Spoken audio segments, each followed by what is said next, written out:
kesehatan untuk kelas 11. Pada pertemuan kali ini kita akan membahas tentang peristiwa-peristiwa penting yang ada di Eropa yang berpengaruh besar di dunia, yaitu diantaranya adalah masa Renaissance dan Merkantilisme. Oke teman-teman, langsung saja ya. Yang pertama kita akan membahas sejarah lahirnya Renaissance. Renaissance itu sendiri berasal dari kata re yang berarti kembali dan naître yaitu lahir dalam bahasa Prancis yang berarti lahir kembali. Zaman Renaissance adalah zaman di mana lahirnya kembali orang Eropa untuk mempelajari ilmu pengetahuan Yunani dan Romawi kuno yang rasional. Nah, hal ini terjadi dikarenakan pada abad pertengahan sebelum munculnya zaman Renaissance, kehidupan di Eropa itu diatur dalam teosentris, yaitu di mana segala sesuatunya itu berpusat pada zaman Renaissance ini berlangsung sejak abad 15, yaitu sampai tahun 1650. Sebelum Renaissance ini, bangsa Eropa mengalami zaman kegelapan atau biasa disebut Dark Age. Pada saat itu, gereja berusaha berkuasa mutlak.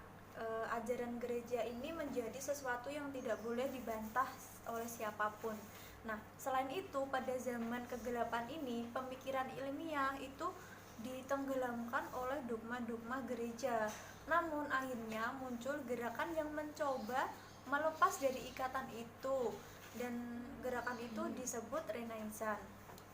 Latar belakang munculnya Renaissance itu sendiri adalah sebagai usaha pembaruan kebudayaan Romawi dan Yunani pada masa abad pertengahan atau kegelapan ini yang sempat terlupakan, yaitu tipe manusia otonom dan mandiri. Pada abad 12 ada suatu penemuan kembali literatur Yunani dan Romawi yang terjadi di seluruh Eropa.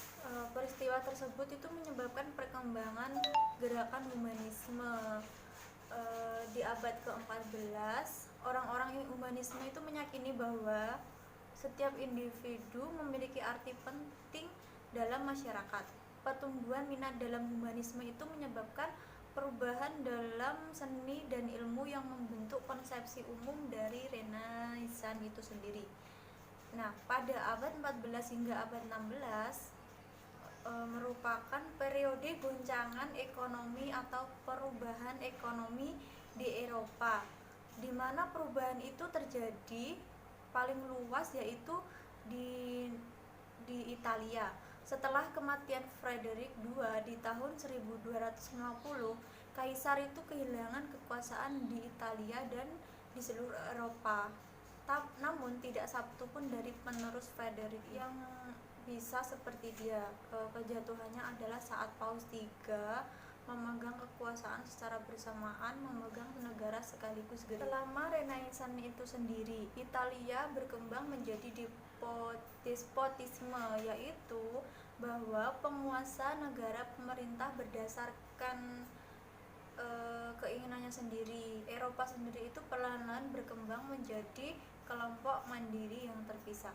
Jadi dapat kita tarik kesimpulannya bahwa Renaissance itu lahir sebagai pembantu untuk membentuk manusia yang mandiri, utuh, otonom, dan bertanggung jawab. Pola pikir pada abad pertengahan yang dibelenggu oleh ajaran gereja ini diganti pola pikir rasional sehingga manusia bisa berkembang.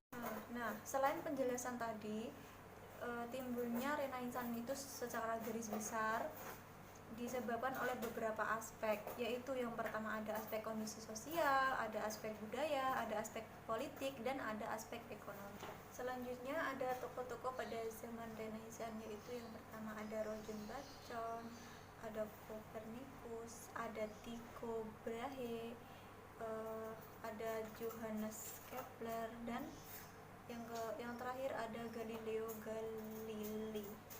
Nah teman-teman, tadi kita sudah membahas tentang Renaissance dan sekarang kita akan membahas merkantilisme. Apa sih merkantilisme itu?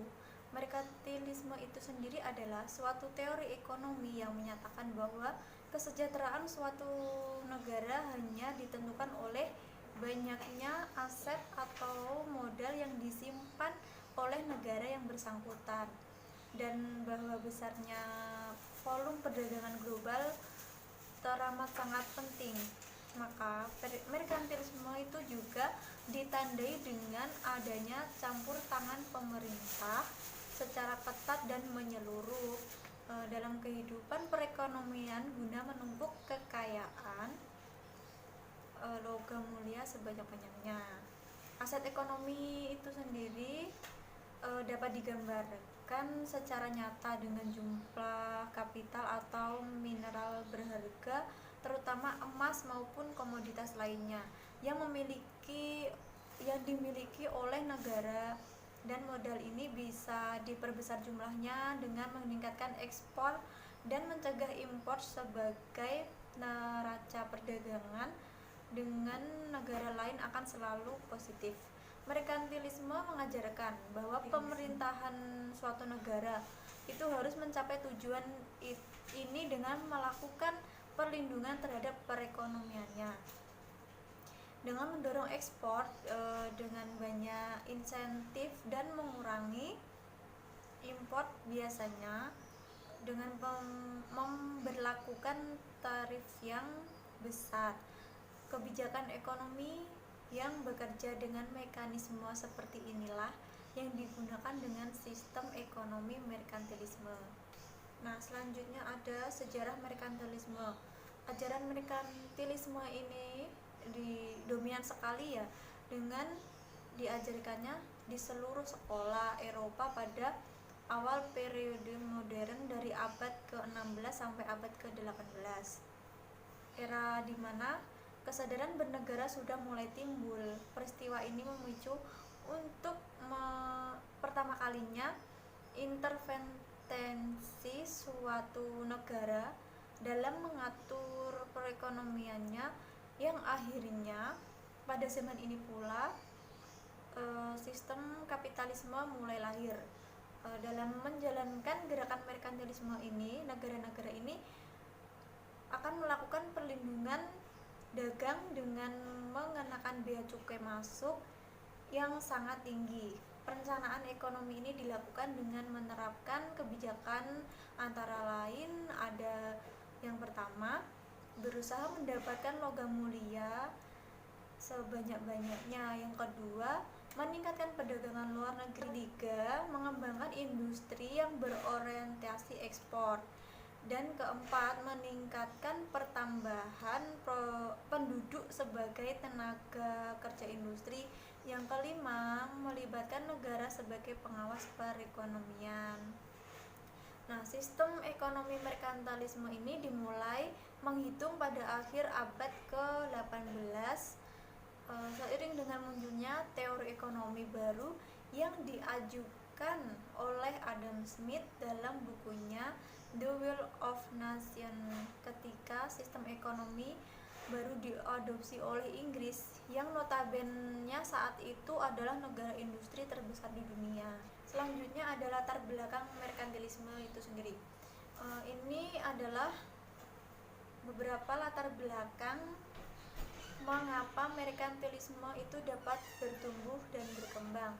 Yang pertama, ada munculnya negara-negara merdeka di Eropa seperti Inggris, Perancis, Jerman, Italia, dan Belanda.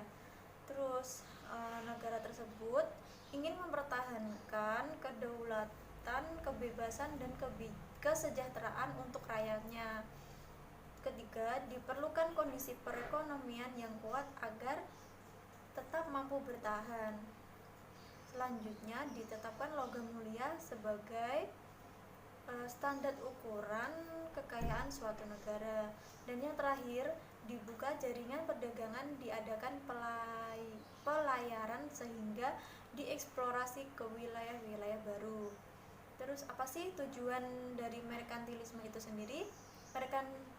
Merkantilisme itu sendiri merupakan kebijakan sebuah ekonomi nasional dengan tujuannya untuk mengumpulkan cadangan moneter melalui sebuah keseimbangan perdagangan yang positif, yang terutamanya pada sebuah barang jadi secara historis, penyebab perang dan intermotivasi untuk melakukan ekspansi kolonial adalah kebijakan tersebut. Kebijakan lainnya ada antara lain ada menciptakan koloni di luar negeri, melarang daerah koloni untuk melakukan perdagangan dengan negara-negara lain, memonopoli pasar dengan pokok, melarang ekspor emas dan perak, bahkan untuk alat pembayarannya juga, melarang perdagangan untuk di bawah dalam kapal asing,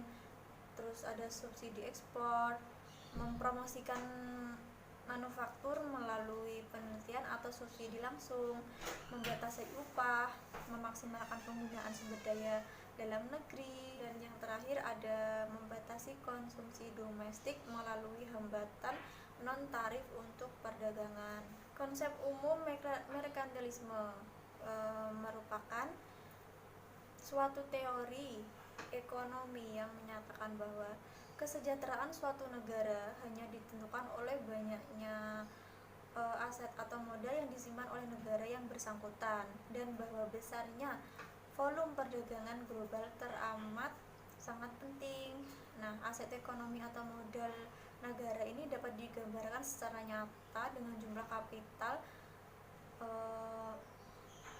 yang terutama emas maupun komoditas lainnya yang dimiliki oleh negara, dan modal ini bisa diperbesar jumlahnya dengan meningkatkan ekspor dan mencegah sebisanya impor sebagai neraca perdagangan dengan negara lain akan selalu positif. Selanjutnya ada teori merkantilisme. Semua ahli ekonomi Eropa antara tahun 1500 sampai dengan tahun 1750 dianggap sebagai merkantilis, meskipun ketika itu istilah merkantilis itu belum dikenal sama sekali. Nah, istilah ini pertama kali diperkenalkan oleh Victor de Riquetti, Marquis de Mirabeau pada tahun 1763,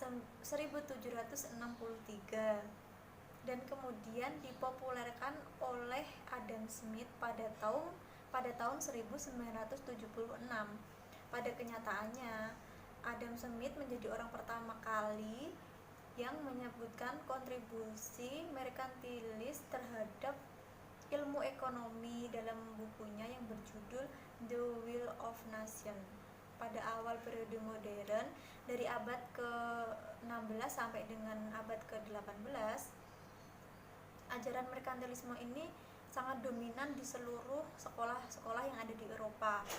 Untuk pertama kalinya, peristiwa ini memicu intervensi suatu negara dalam mengatur sebuah perekonomian yang akhirnya pada zaman ini sistem kapitalismenya mulai lahir yang bisa mendorong terjadinya peperangan di banyak kalangan negara Eropa adalah kebutuhan akan pasar yang diajarkan oleh teori merkantilisme itu sendiri. Dan ada dampak dari merkantilisme itu sendiri. Apa sih dampaknya? Dampak dari merkantilisme itu ada dampak yang telah menimbulkan banyak pemberontakan dan persaingan sengit di kalangan negara bangsa di Eropa untuk menguasai perdagangan di seluruh dunia. Jadi setiap negara itu berlomba-lomba membangun industri perkapalan dan persenjataan guna memperluas monopoli perdagangannya. Hal ini yang nantinya menyebabkan merkantilisme mulai ditinggalkan di saat Adam Smith mengkritik negara-negara Eropa yang tidak menikmati hasil kekayaan dengan semua rakyat. Oke teman-teman, sekian yang dapat kita bahas hari ini. Semoga kalian dapat memahami. Sampai ketemu pada pertemuan selanjutnya.